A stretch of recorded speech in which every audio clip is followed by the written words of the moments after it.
Wendy Rose, welcome to the show. Thank you very much, Kathleen. Now, when did you join the TSO? My first season with the TSO was the 1981-82 season. So that's almost 40 years ago. And Sir Andrew Davis was our music director. That's amazing. Now, tell us about your role as Associate Principal Second Violin. Well, I have to say I always laugh at my title because I think it's the most cumbersome sounding title in the entire orchestra. All it means is that I sit beside the principal second, who is the leader of the second violin section, and it's my job to help him in any way possible to help lead the section. That can run the gamut from trying to match style and articulation and phrasing so that we present a unified front for the players behind us. And also because of the angle at which we sit, the string players have stand partners, so we're slightly angled, and that gives me a better view of the concertmaster. It's also my job to spot any discrepancies between our two sections, so we can fix that during rehearsal as well.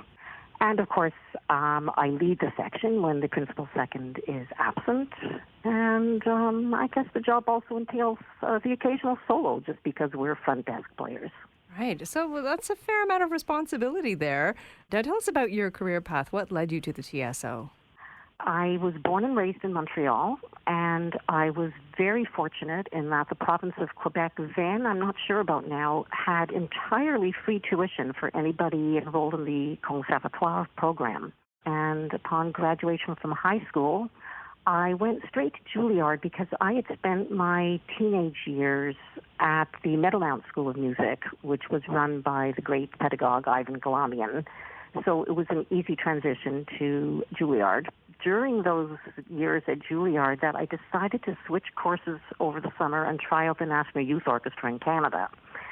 And I was just overwhelmed with orchestral playing, and I knew that that's what I wanted to do. I ended up in Toronto completing my degree at U of T with Laurent Stanovich. I freelanced for a couple of years, played in the Canadian Opera Company Orchestra for 2 years, and was just very fortunate to be accepted into the Toronto Symphony the first time I auditioned. Now, you mentioned Ivan Galamian, and for those who don't know, he was, as you say, he was a legendary teacher, perhaps the most important in the 20th century. He taught at Zach Perlman, the Gavafians, Kyung-Hwa Chung, Miriam Fried, Pinchas Zuckerman, my teacher, Martha Katz. What made him such a great teacher? You know, people have been pondering that for decades. He was an incredible human being, first of all. He must have had, at any given time, over 100 students. He really just had this uncanny sense of getting the best out of every violin student he had, no matter what stage they were at. At the time when I first started, I think Itzhak Perlman and Pinchas Zuckerman had just finished studying there, but my cohorts were Yo-Yo Ma, who actually became a good friend of mine because there was a cello faculty as well. Kyung-Hwa Chung was still there. There were just so many phenomenal violinists. So I think the culture of being surrounded by such magnificent players also raised everybody's level of playing. It kind of gives me goosebumps thinking about that. How thrilling. It really was a thrilling time to be there. Now, in a chat with Jonathan Crowe, the TSO concertmaster, we spoke about the first time that he worked under Andrew Davis, who, of course, you worked with, as you mentioned. He was the music director when you first joined the TSO. And Jonathan was saying that when Sir Andrew showed up, the relationship with the orchestra was palpable, and that he learned a lot about how to read Sir Andrew from colleagues who knew him well. Your name came up as one of those. What is it about Andrew Davis that lights the TSO on fire? Sir Andrew, of course I knew him as Andrew then, but Sir Andrew has this incredible joie de vivre and incredible humanity. Everything is collegial with him. He knows exactly what he wants, but he is able to get the best out of every orchestra because he believes in us. He somehow communicates incredible respect for us all and this optimism that he's going to be able to get the result that he's after.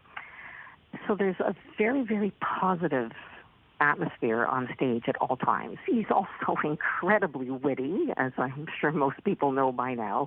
So he's just a tremendous amount of fun to work with.